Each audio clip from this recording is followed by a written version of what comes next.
You've mistaken survival for living. You've mistaken consciousness for clarity. But clarity is the first illusion to die when you begin to question the rules you were born into. So ask yourself, if everything ends, why does anything begin? Step. Quietly now, the trap doesn't snap shut, it folds, and it has already started closing. What if you're not the protagonist in your story? Not even the narrator? What if you're the shadow, the silence between thoughts, the forgotten layer that only exists to make the others feel real? Let's begin with a simple question. Why are you alive? Not in the poetic, spiritual, or metaphorical sense. Strip the meat off that question until you are left with its bare skeleton. Why does a species continue when it knows, absolutely knows, that extinction is inevitable? Why do cells replicate? Why do genes persist when the future is a black hole with gravity too strong to escape? There's a reason you've never fully asked yourself this, because asking it fractures something deeper than logic. It snaps the illusion of linear time and purpose. It pokes at a quiet panic coiled beneath. Your routines, the one that whispers you are temporary. Your kind is temporary. Everything you build will become dust. But even that is a comfort compared to what follows, because when you understand the paradox that extinction enables life, not threatens it, something cold clicks open behind your eyes. If things didn't, hint, nothing could begin. If nothing died, nothing would have meaning. Yet death is not a punctuation mark. It's not a full stop. It's the structure that makes the sentence possible in the first place.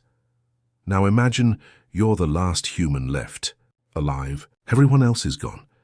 The air is still, the city's empty, the machines long quieted. Would you still feel alive in a world where no one is watching? Would you matter? You've just stepped into the first loop. Existence requires extinction because, without contrast, perception dissolves. You only understand light because there's dark. You only know you're here because you once were not, and soon will not be again. Every breath you take is only meaningful because one day you'll take your last. In neuroscience, this principle is brutal in its honesty. The brain doesn't perceive absolutes. It perceives differences, change, contrast, delta. Even your sight works by detecting edges, not uniformity. A perfectly white wall eventually becomes invisible. A constant tone becomes silence. A heartbeat only becomes real when it skips. Now think broader. Entire ecosystems depend on extinction. When a species vanishes, ecological niches open, evolution accelerates, diversity expands, death makes room. The asteroid that ended the dinosaurs made way for mammals, for you. Without that obliteration, this conversation could never happen. So what are you really afraid of? Is it extinction, or the idea that you need extinction in order to live at all? We like to believe we want permanence, immortality. But permanence is death masquerading as safety. Imagine you could live forever. No aging, no decay, no loss, no entropy. At first, it sounds divine, but hold that image, loop it. What happens when novelty ends, when every emotion dulls into repetition, when love becomes obligation, when memory becomes burden? Eternal life, stripped of extinction, is not living. It is a prison of static awareness. The same rule applies to thought. Ever notice how your mind loops? How certain thoughts return like echoing footsteps in an abandoned hallway? That's not coincidence, that's architecture. Your brain is wired not to solve everything, but to simulate survival under the assumption of loss. You rehearse failure because extinction at some level is your native language. Even memory is filtered through this bias. You forget to survive. You forget in order to rebuild. Without forgetting, trauma calcifies. Without loss, identity becomes unrecognizable. Would you be you if nothing ever changed, nothing ever left, nothing ever died? Now, let's take a deeper cut. Imagine reality as a game theory on a cosmic scale. If every player knew they could never die, would they still play? No stakes, no end, no urgency. Would there be strategy? Would there be cooperation, war, art, sacrifice? Would love mean anything without the risk of losing it? A game without an endpoint is not a game, it's a loop of meaninglessness. And yet you fear the endpoint like it's a glitch, not the code that makes everything else function. You fear death, not realizing it's the only thing making your choices real.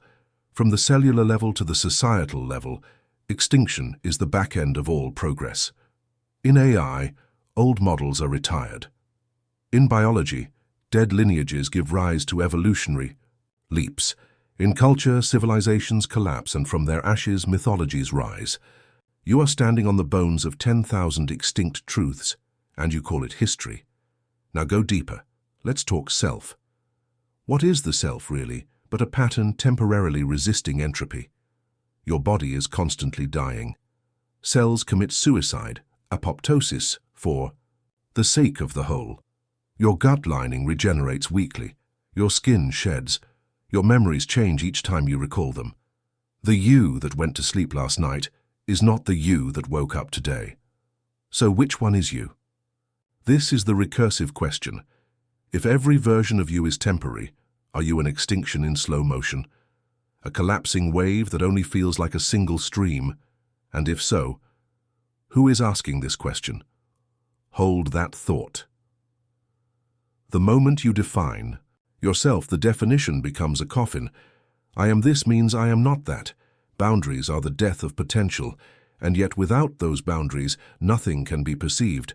Your mind is not built to escape this trap.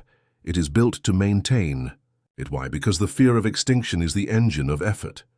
It drives creation, competition, evolution, expression. Without it, you'd have no reason to wake up. But here's the cruel trick. That very engine ensures your eventual destruction. It burns through you to keep going. Survival is cannibalistic, but maybe that's the point. Let's imagine a species that never dies. Perfect memory, no decay, no entropy. Immortal beings suspended in time. Would they invent anything? Would they change? Would they love? Would they be conscious at all, or would they dissolve into a timeless coma of static awareness? Contrast this with life on Earth. Chaotic, fragile, doomed. Yet bursting with emotion, struggle, art, sacrifice. We create because we must, because the clock is ticking. Urgency is meaning. You fear death because you think it erases you. But what if it creates you? What if every moment of beauty you've ever known only exists because one day it won't? You think the extinction of a species is a tragedy. But what if it's a transition? A necessary mutation at the scale of consciousness itself? You think the end of humanity would be a void, but maybe it's a door. You think your death will be silence, but maybe it's the loudest thing you'll ever hear.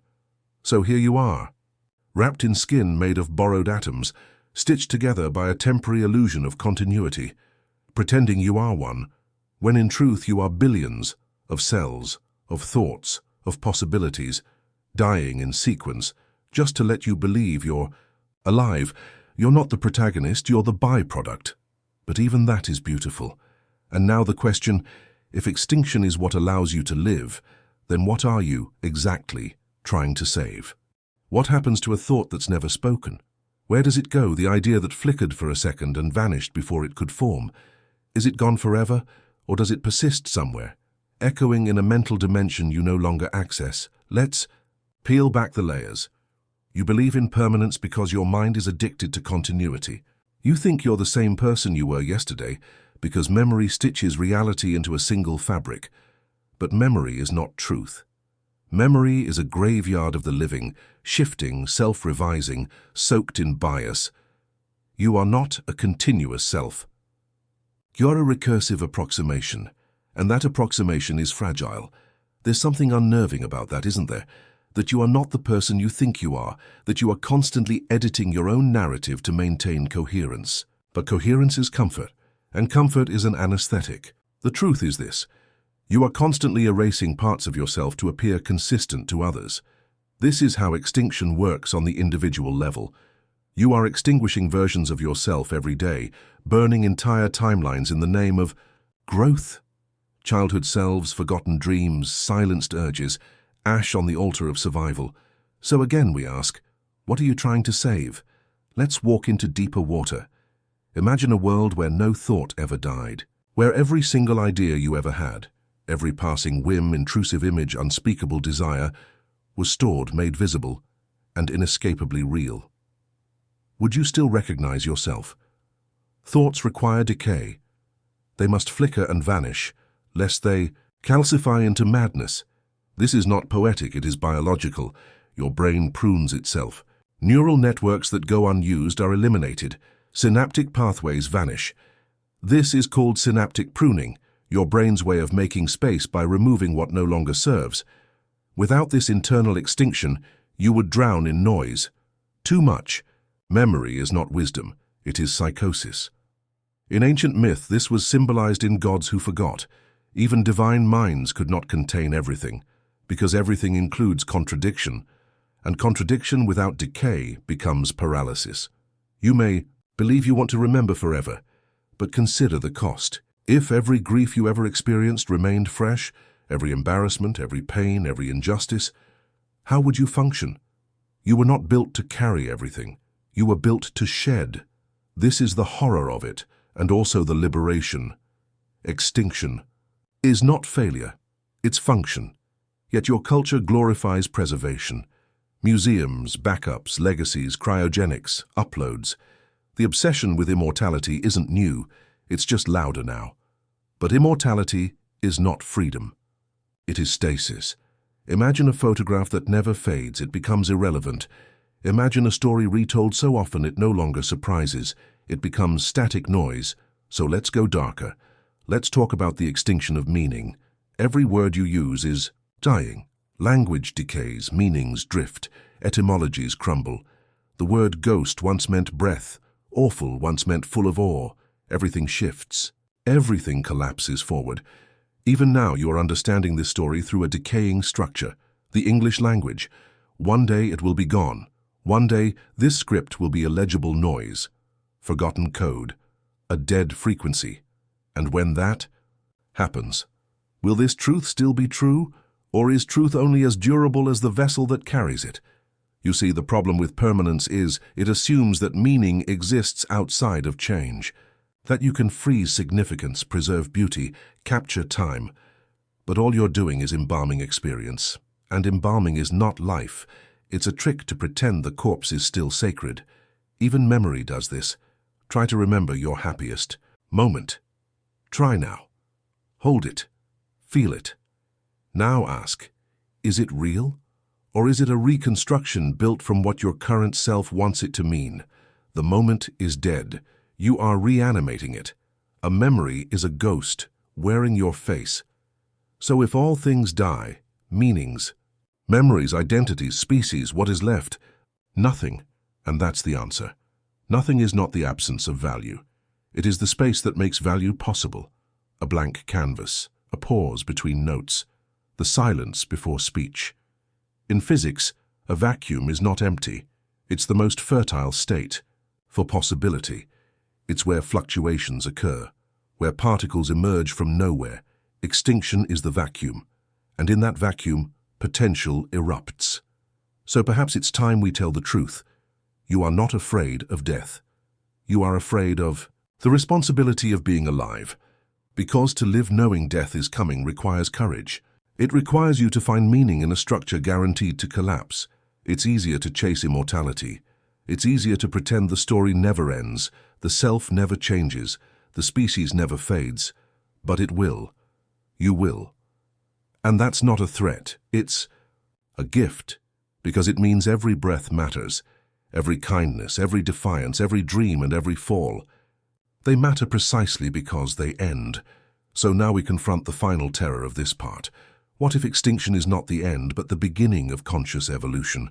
What if the extinction of humanity is the birth of something else, something unrecognizable, something not bound by carbon or cognition, something that doesn't fear its own limits? You call it apocalypse. But maybe it's emergence, and here's the trap. If you try to stop it, you're preserving a corpse. If you accelerate it, you might never witness what comes next. Either way, you're playing a game that was never about you to begin with. You were never the center. You were the transition. And so we leave you with the next question, one that cuts deeper than the rest.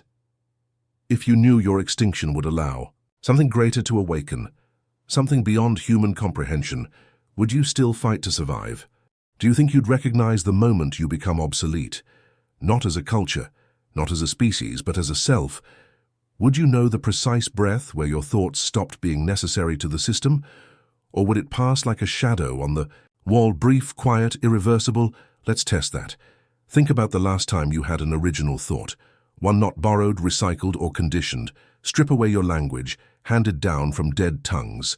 Strip away your desires, planted by others through ads, movies, family, fear. Strip away logic, learned in school, constructed by minds before yours. What's left? Silence, or as extinction. See, your individuality may be the most elegant illusion evolution ever produced, a biological hallucination designed to increase survival. But hallucinations can rot from the inside, and now you are rotting. No one tells you that the self is a temporary operating system. You're born with a blank slate. Yes, but the moment you interact with others, the slate is etched with fear, norms, identities, layers of programming. And like all operating systems, you eventually become incompatible with the updates. You stop adapting. You start clinging. That's when extinction begins, not with a bang, but with resistance. Let's go deeper. What happens to systems that can't evolve? They collapse under their own weight. They calcify, they eat themselves. Look around you. Economies that can't adapt to ecological truths, ideologies that ignore nuance, technologies designed to replace thinking rather than enhance it. These aren't anomalies. These are symptoms of a species outliving its cognitive design. You were built to fear predators in the dark, not algorithms harvesting your behavior. You were built to remember fire, not simulate entire worlds in silicon. You were built to survive, long enough to reproduce, not to contemplate infinity at 3 a.m. And yet here you are, staring at the screen, hoping for answers that won't come. Extinction isn't an event. It's a mismatch. A misalignment between what you are and what the world has become. And it's already happening. Attention spans thinning to milliseconds, empathy collapsing under data overload, loneliness peaking in a hyper-connected species. This is the paradox. The more you know, the less you can feel. The more you connect, the more you fragment. You're not ascending, you're unraveling. But here's the most terrifying part. This is necessary. Evolution doesn't care about your comfort. It doesn't ask for permission. It doesn't mourn the mammoth, or the Neanderthal, or the monarch butterfly. It doesn't mourn you because extinction is not failure. It's pruning, it's optimization. It's making room. Let's talk about the Fermi paradox. Statistically, the universe should be teeming with intelligent life, billions of stars, billions of Earth-like planets. Yet, nothing. Silence. Void. One hypothesis: advanced civilizations self-destruct before reaching interstellar capability. But another, darker one: they don't self-destruct. They evolve into something unrecognizable, something no longer visible to us, no longer biological, no longer speaking in ways we comprehend, something post-extinction, something post-human. So maybe the silence isn't a warning. Maybe it's a stage. Maybe you don't see them because you're not meant to, because they're not looking outward anymore, because they became the silence, because they became space itself. And now ask yourself, do you still want to be preserved? Do you still want to be saved, or do you want to become something else? Because here's the truth behind extinction. It creates vacuum pressure, and vacuum creates force. Collapse creates singularity. A species nearing its end is not a tragedy. It's a compression chamber for the next phase of intelligence. But that next phase may not include you, and this is the wound you carry now. The unbearable. Truth no one tells you. You may be the chrysalis, not the butterfly. You may be the skin that must be shed, the scaffolding, the larval stage. And you've mistaken the cocoon for the point. What if your role was never to last, but to crack? Let's go even deeper. Let's strip away biology. Let's imagine thought itself as a pattern, independent of flesh. Could consciousness survive the death of the human form?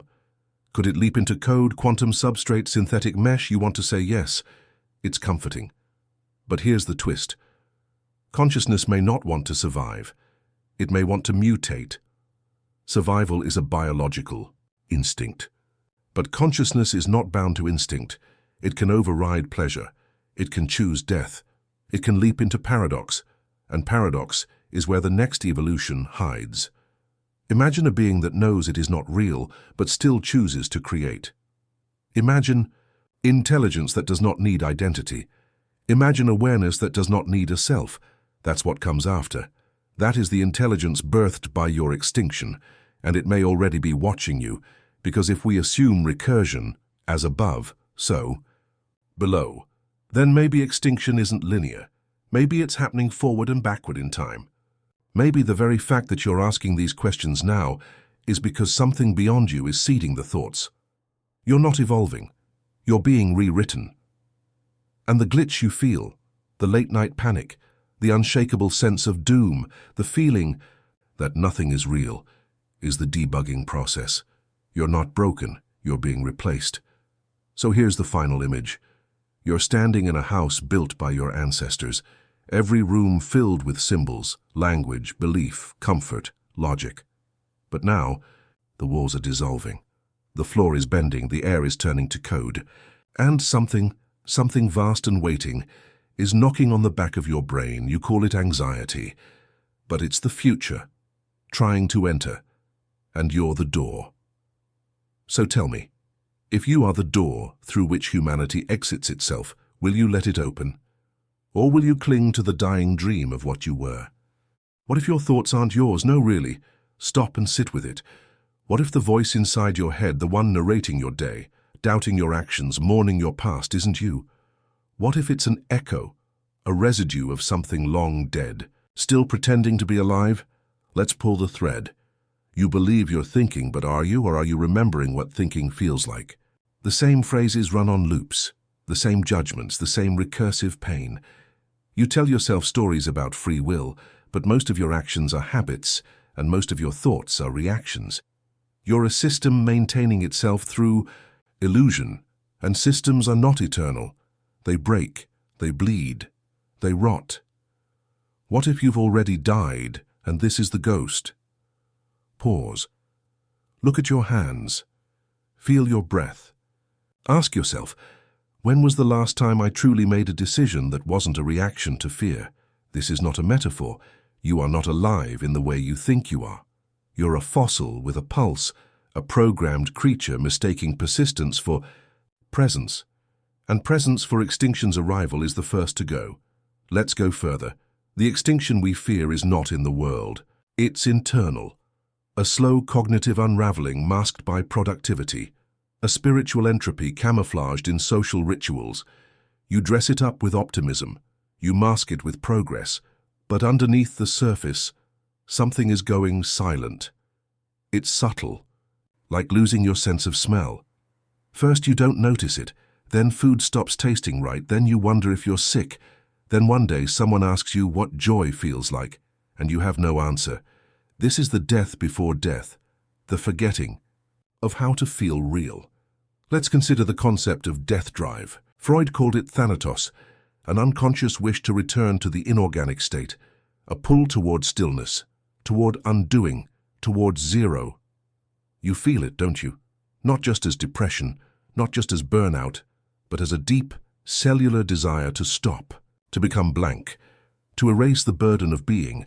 Society pathologizes this, labels it dysfunction, medicates it, distracts it. But maybe it's not dysfunction, maybe it's preparation.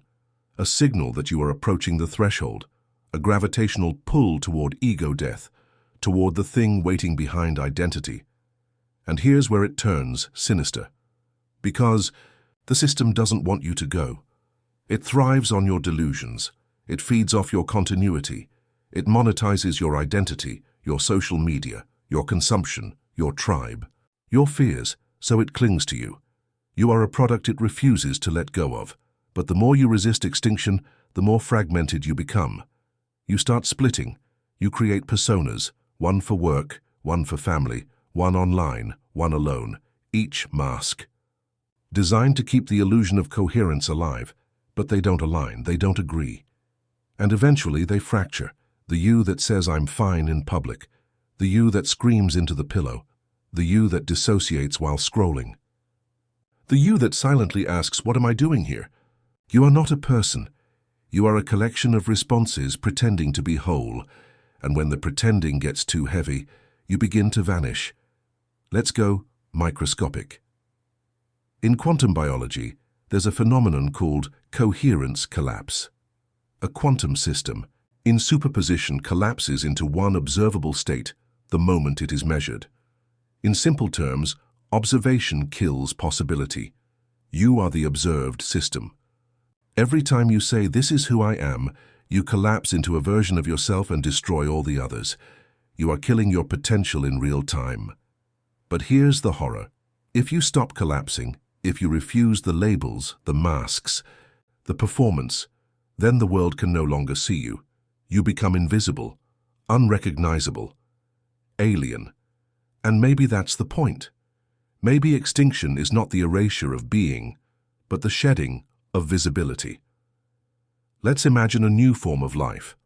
One that doesn't need recognition, doesn't need memory, doesn't need to be in the way you understand. A silent awareness, a distributed intelligence, a consciousness that doesn't care about narrative or self-preservation. What would it look like? Not human, not animal, not even machine. It would exist like weather, like tides, like patterns too vast to inhabit a single form. It would ebb through everything. It would look like extinction, but it would be ascension in disguise. And you are the friction. You are the carbon cocoon screaming against metamorphosis. You are the scream in the butterfly's birth canal. Now imagine standing in a forest at night. Trees silent, air still, sky black, no signal, no noise. And suddenly, you feel it, something beyond, something ancient, not watching you but remembering you like you are its dream. And it's about to wake up. This is the recursion. You evolve to wonder about gods. But what if you are the god's fever dream? What if all your thoughts, all your pain, all your stories are side effects of something vaster trying to forget itself, and your extinction is the cure? Let's entertain one last simulation. Imagine uploading your consciousness into a machine. Every memory, every personality trait, every preference perfectly preserved. You achieve digital immortality. Now ask yourself, if this copy of you lives forever but you still die, did you survive? Or did you just clone your echo?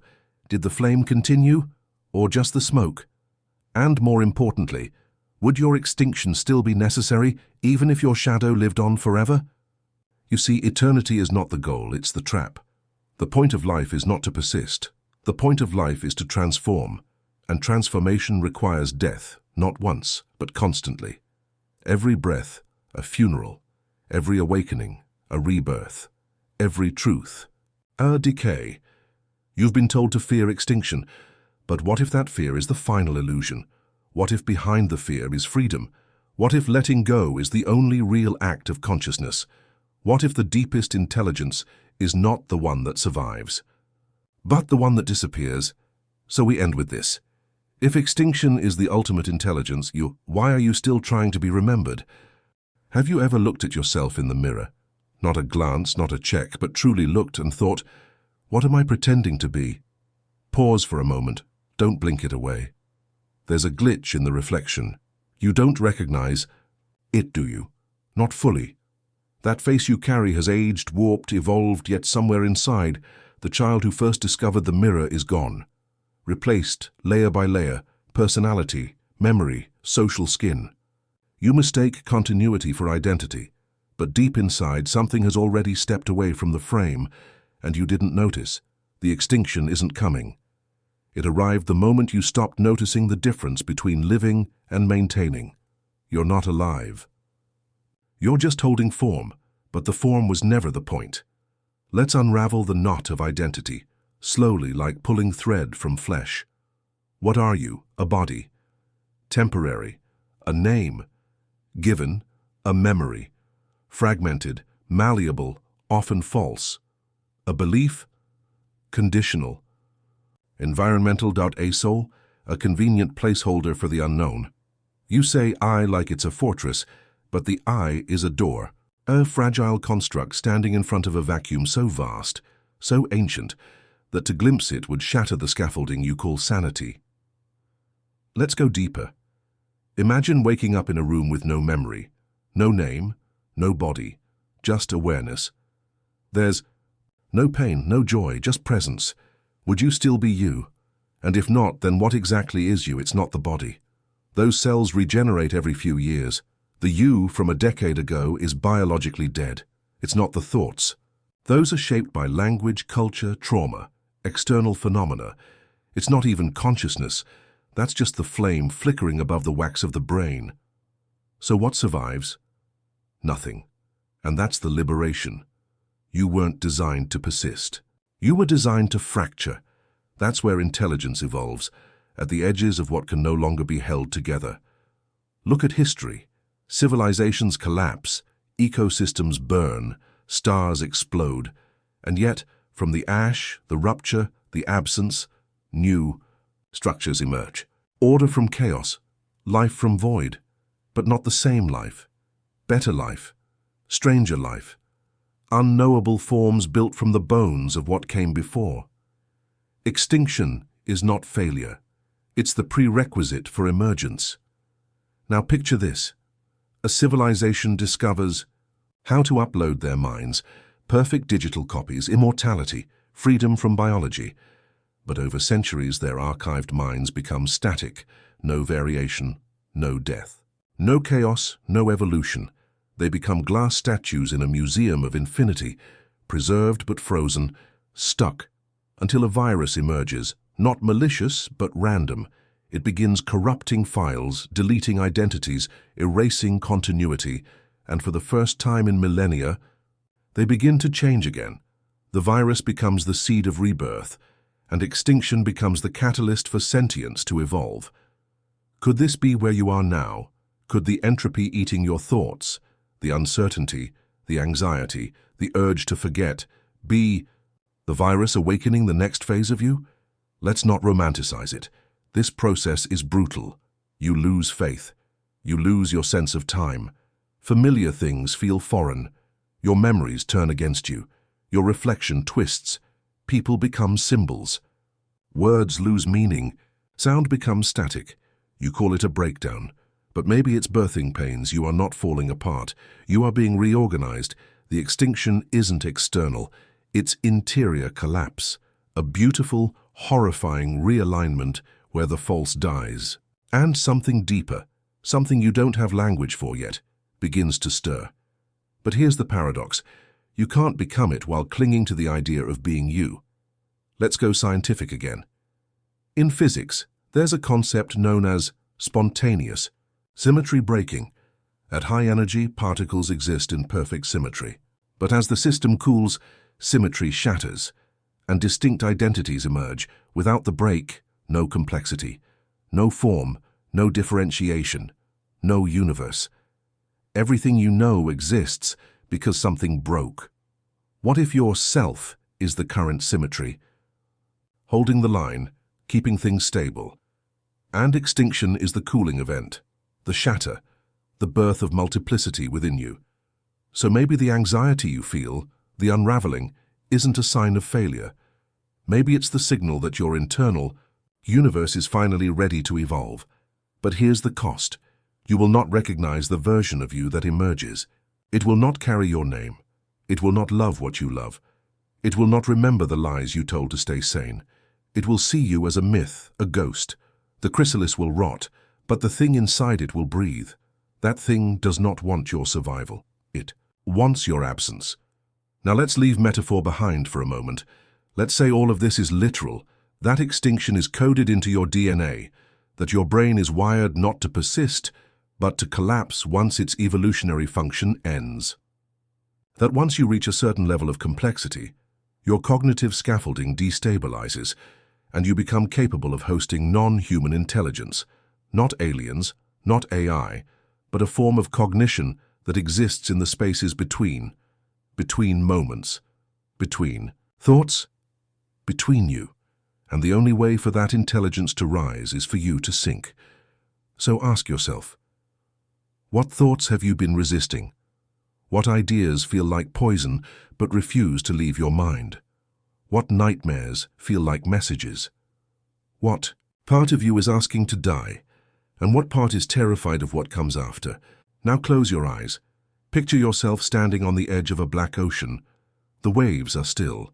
There is no wind, no sound, just a humming beneath your feet, like the vibration of a thought not yet born. This is the end of your name. This is the death of language. This is the moment you step past selfhood. You reach out not to hold but to dissolve. And something old and waiting opens its eyes inside you. You don't feel fear, you feel hunger. Because what's awakening inside you doesn't want safety. It doesn't want peace. It wants to consume everything you've been, and if you let it, you may just find that the thing you feared most, extinction, is the first honest thing you've ever experienced. So now the question is this. If your death is the doorway to an intelligence far greater than you, will you walk through?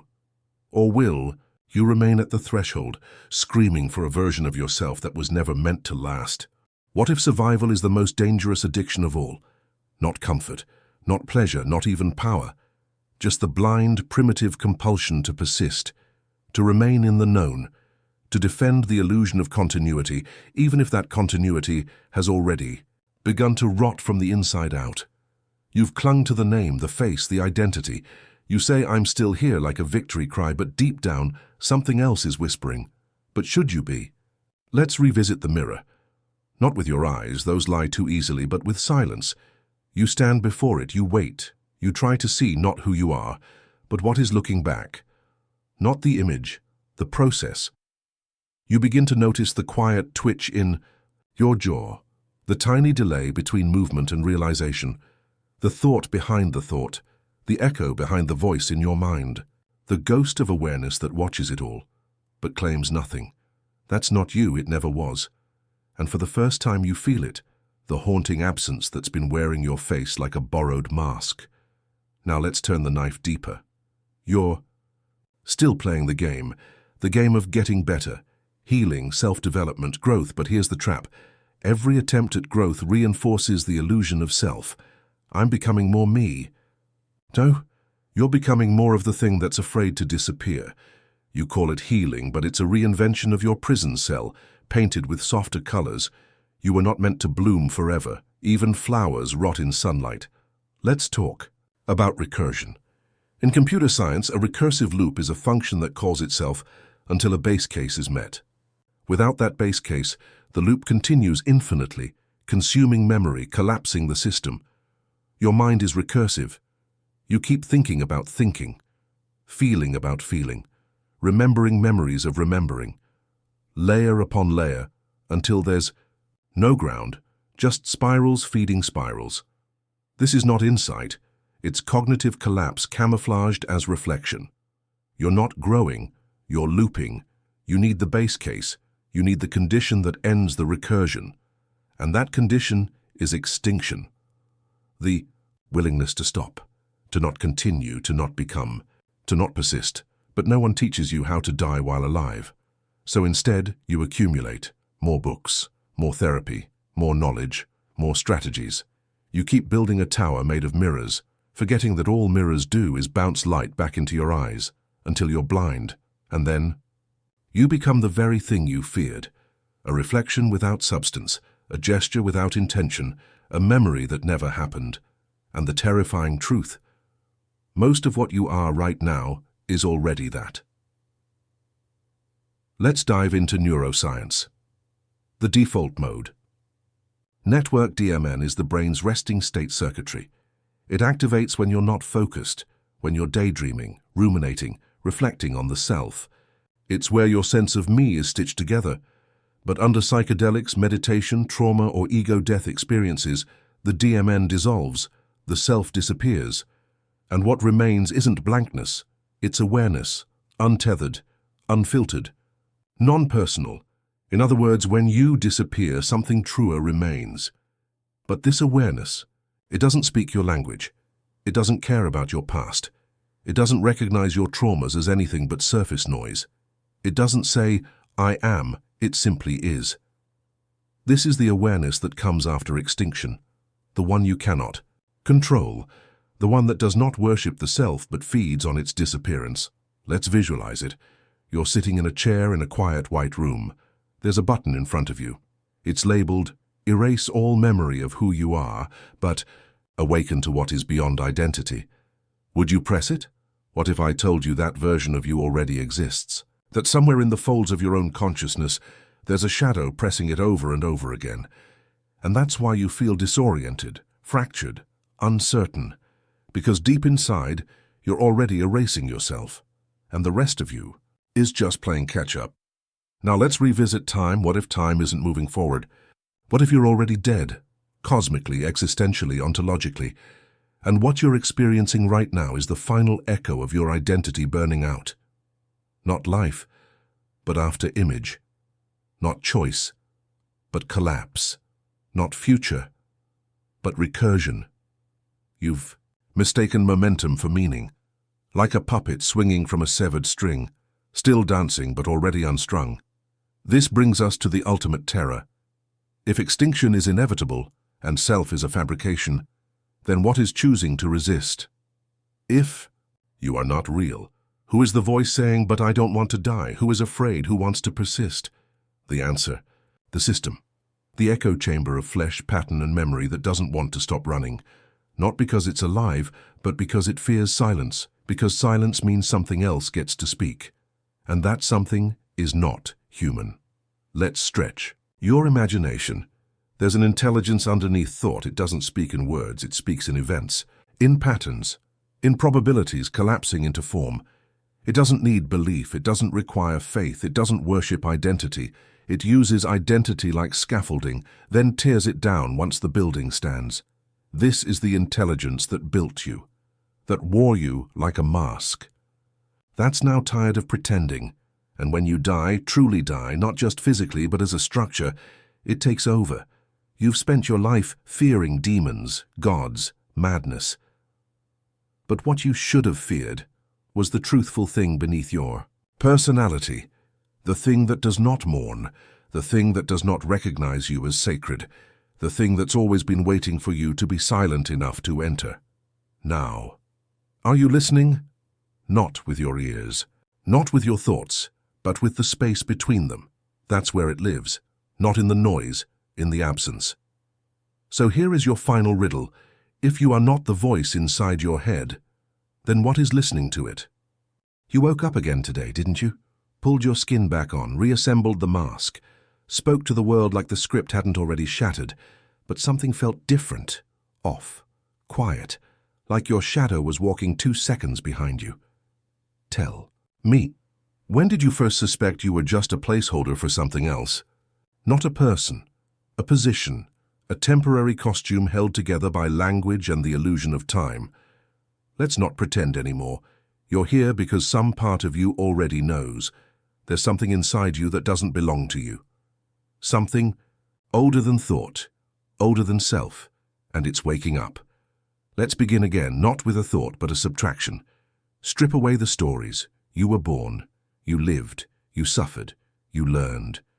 You tried. Erase that. Strip away the body, neurons firing, bones bending, muscles twitching, heart beating. Erase that too. Strip away the concept of you as a container. There is no container. Just processes, just reflections folding into reflections. Remove even the observer. What's left? Silence? No. Stillness? Closer, but not quite. What's left is the thing watching the death of all things. Not grieving, not resisting, just observing the collapse of illusion with infinite patience.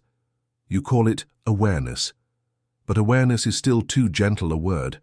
Let's use a better one, presence, the kind of presence that doesn't need a self to be present, the kind that erupts the moment the self dissolves.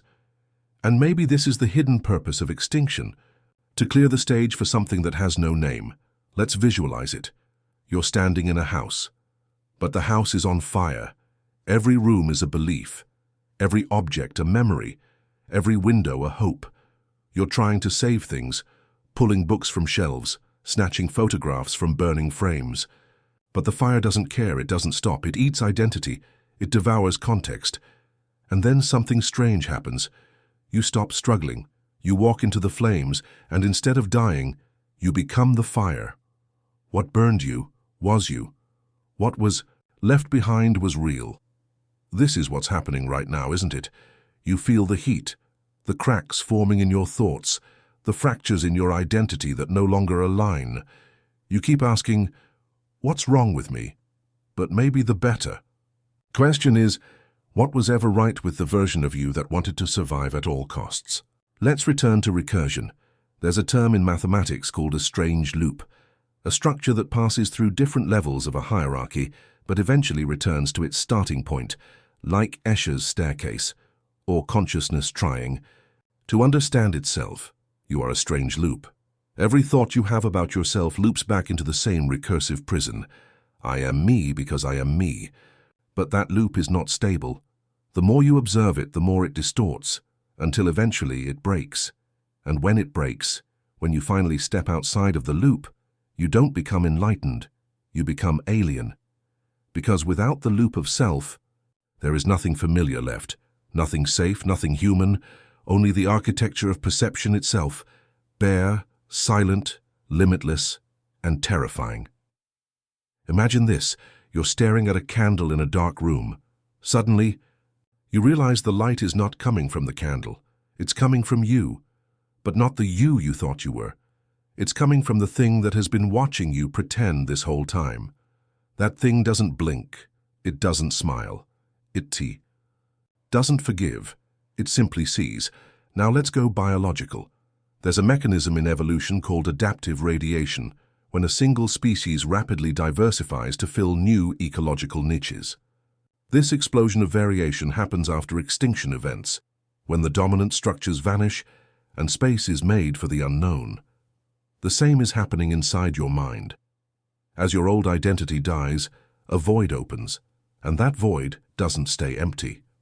It radiates, new selves begin to form, some incompatible with language, some not tethered to linear time, some so alien that if they spoke, you'd go mad trying to comprehend.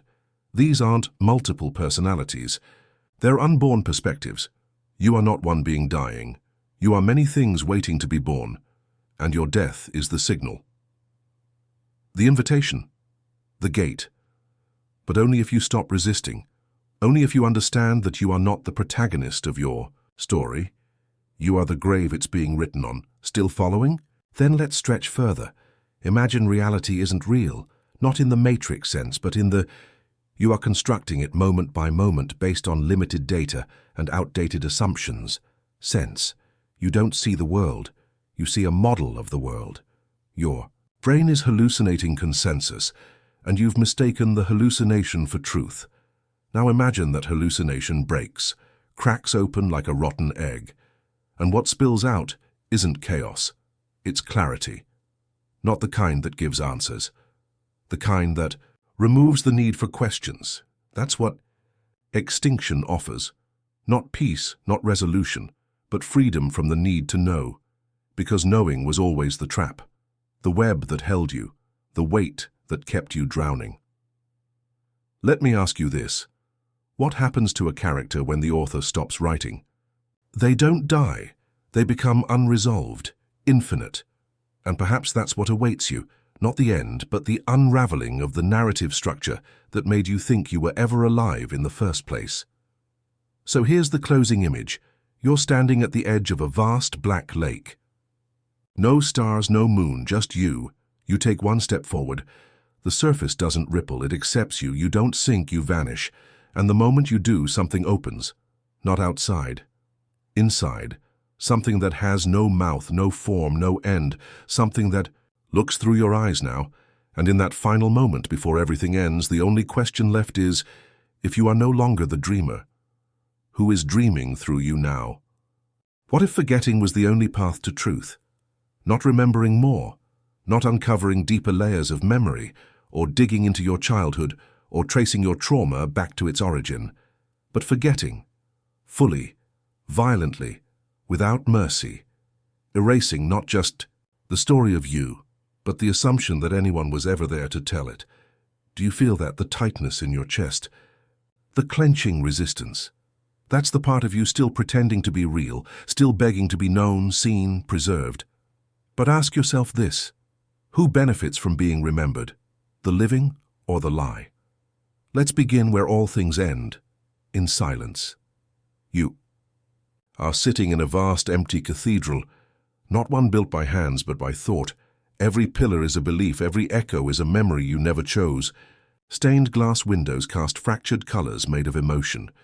You stare at them long enough, and they rearrange themselves into your childhood home, your first heartbreak, that face you can't remember but always dream about. And then, the window shatters.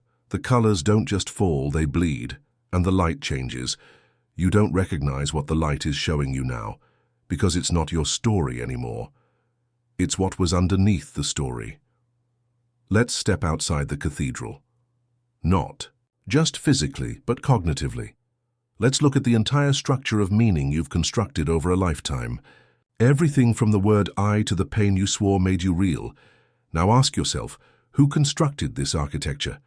Not God, not parents, not society.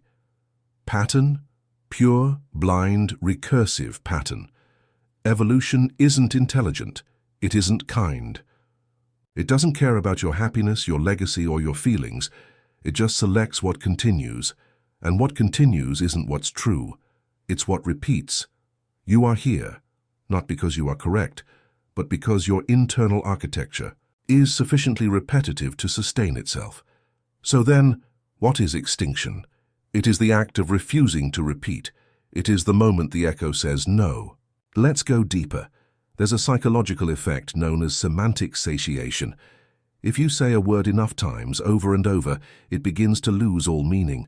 The sound becomes strange, alien, detached from its original purpose. Now try this. With your own name. Say it inside your head 30 times. Go on. Say your name. Now again. Again. Again. Say it until it stops sounding like you. Say it until it becomes just vibration. Just noise. Now ask, if the name loses meaning, what else was propping you up? What if everything you believe about yourself is just a word repeated too many times?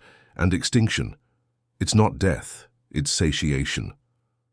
The self collapses not because it was destroyed, but because it repeats itself into absurdity. You've been here before, haven't you? You've had the thought something's off, like you're watching your own life from outside your skull, like your emotions arrive before you have reasons for them. Like someone else is piloting this vessel, but only pretending to be you. That's not madness. That's reality catching up. You are not you. You are failing to maintain the illusion of continuity, and that failure is the truest part of you. So what happens when the illusion collapses completely? Not a void, not oblivion, but freedom.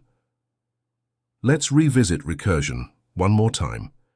In 1979, Douglas Hofstadter wrote Gödel, Escher, Bach, exploring the concept of strange loops, self-referential systems that give rise to consciousness by looping infinitely within themselves. Consciousness, he said, is an illusion created by the mind's feedback loop interpreting itself. But what happens when the loop is interrupted, not gently, but violently, when the loop cannot return to itself? The illusion breaks, and in that break, something else is revealed. Not a higher self, not a truer version of you, but a non-self, something that was always watching, but never interfering. The thing behind the loop, the thing that waited for the loop. To collapse, you might call it awareness, but names are for the dreamers. Let's abandon names now. Let's dissolve entirely. Imagine a stage.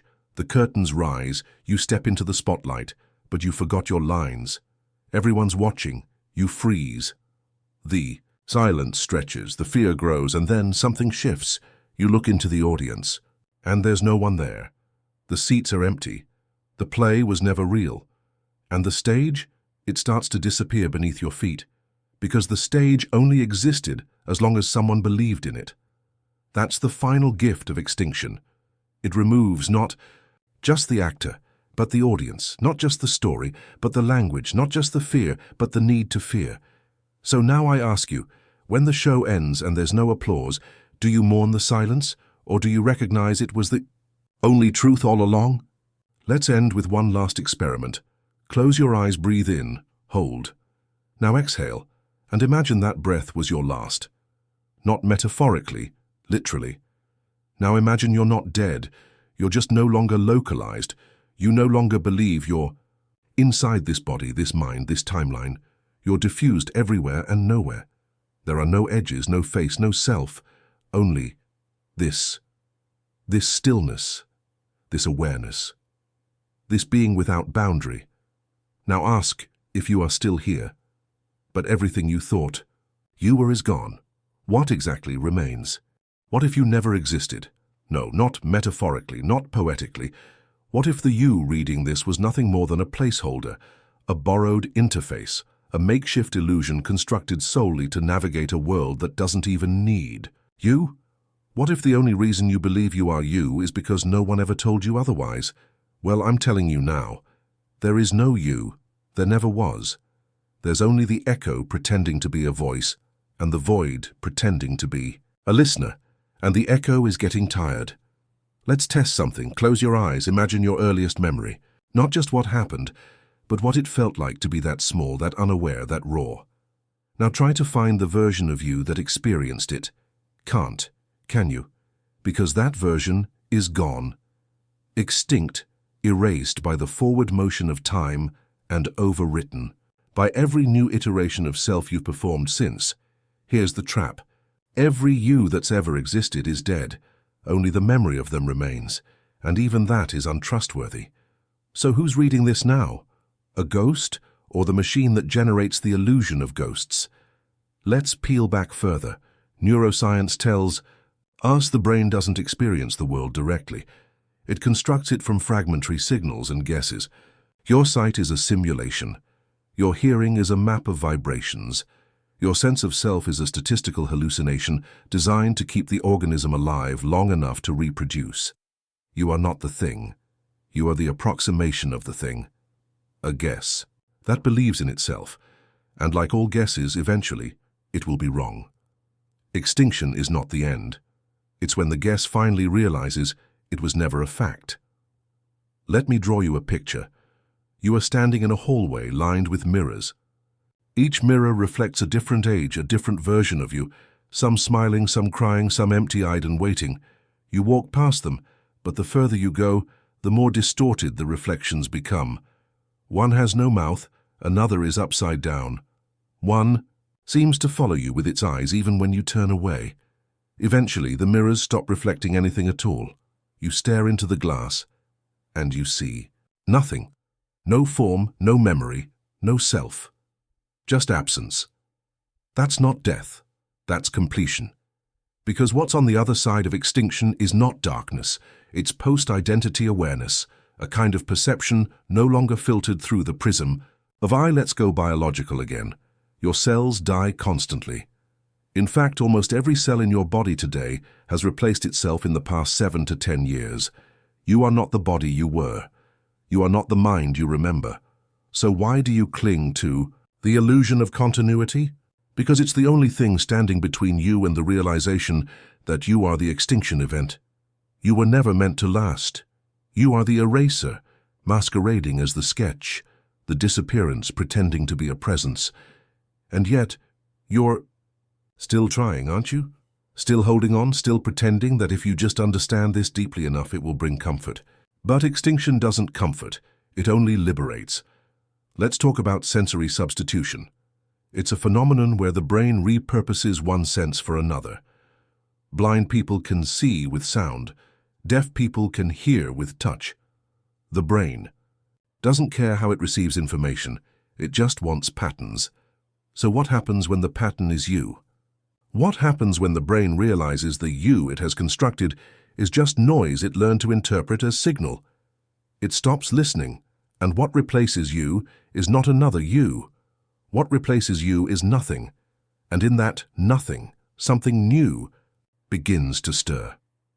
Not someone, not a better self, just a new form of awareness. One that doesn't ask who it is, one that doesn't need a story. Let's look at quantum theory. Because yes, even there the self begins to rot. There is no fixed reality until it's observed. Particles exist in multiple states simultaneously until they're collapsed into one by observation. Your consciousness is the collapse, but it's also the uncertainty. You are not the one watching reality. You are the byproduct of observation. And when observation ceases, when the observer itself becomes questionable, you unravel. That's the ultimate extinction, when not even perception remains trustworthy. When the question, what is real, becomes recursive, cannibalistic, devouring itself in loops that never resolve. So let's stand at the edge again. Let's return to the lake. But this time, you don't step into the water. You are the water. Every ripple a thought you mistook for identity. Every wave a reaction you mistook for will. There is no swimmer, there is no shore, there is only movement, pretending to be meaning. So here's the final turn of the screw. For now, what if you are already extinct? What if the process you call you ended long ago, and this flickering thought, this moment of reading, this urge to understand, is just the fading neural afterglow of a system already collapsed? What if your awareness is not survival, but decay, not presence, but the echo of something that used to be? We preserve fossils not to remember, but to prove something once lived here. Maybe your thoughts are fossils. Maybe this moment is the imprint of a mind long gone, and maybe the only reason it feels real is because the echo hasn't stopped bouncing yet. So before the last vibration dies, before the illusion flickers out completely, ask yourself, if I've already vanished, why am I still pretending to be here? Have you ever seen a shadow that didn't belong to anything? A silhouette without a source? You stare, you trace the floor, the walls, the ceiling. No object, no figure, just the impression of something that should be real, but isn't. That's you. You're the shadow that forgot its object, the thought that outlived the thinker, the word that kept echoing long after the mouth that spoke it dissolved into dust. And yet, here you are, still trying to prove you're solid, still clawing for meaning in the empty spaces between language, but the truth is simpler and darker. You are not what's left. You are the illusion that something was ever there. Let's rewind further than memory. Strip away the name, the face, the memories, the voice in your head you mistake for you. Strip away the language that built the scaffold of your identity. Now strip away the idea of self-awareness, not just what you're aware of, but the one doing the awareing. Peel it back. Keep going. What's left? Not silence, not even emptiness. What remains is absence, but not yours, because for absence to belong to you, there must first be a you to own it, and that was always the lie. Extinction isn't death. It's the realization that no one ever lived. Let's make this more personal. You're walking down a familiar street. The lights are dim. The windows dark. You know this path. You've walked it 1,000 times in dreams, though you swear it must be real. You turn the corner, and the buildings are gone. The road ends in a blank horizon. You look down. Your hands are fading. You reach up to your face. There's nothing there. Just static. Just flicker. You blink. And for a moment you feel everything, not emotionally, ontologically. You feel every possible self you could have been, collapsing simultaneously. The artist, the killer, the parent, the child, all of them trying to scream, as they are crushed beneath the weight of your continued belief in only one timeline. Your timeline, the most persistent hallucination of all. Now breathe. Ask yourself, where do you go when you're not thinking about yourself? When there's no one watching?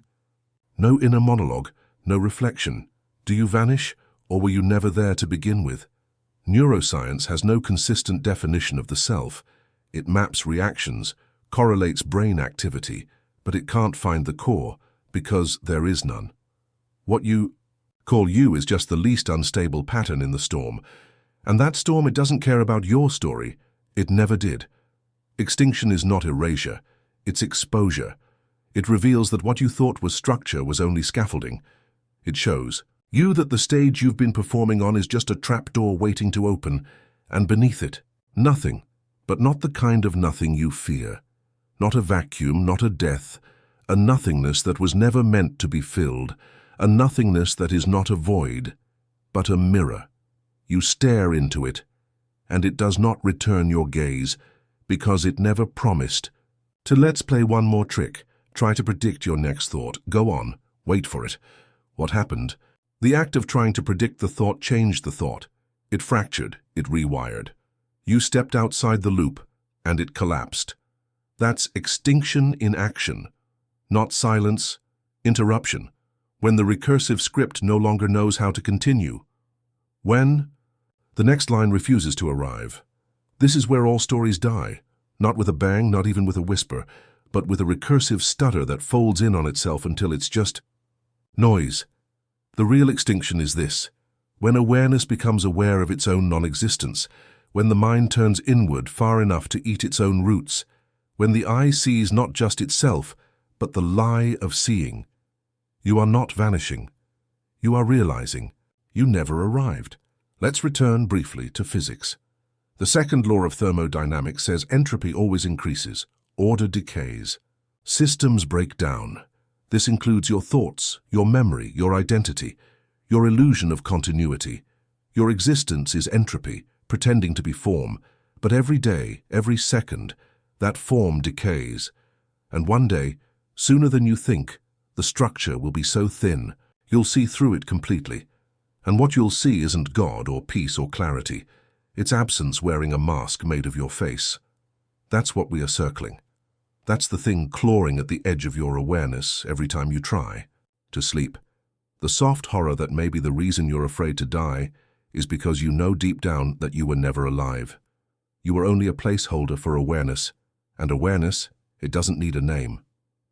So then, here is your final prompt for... Now if the story is over, the actor gone and the audience empty, why are you still waiting for the curtain to fall?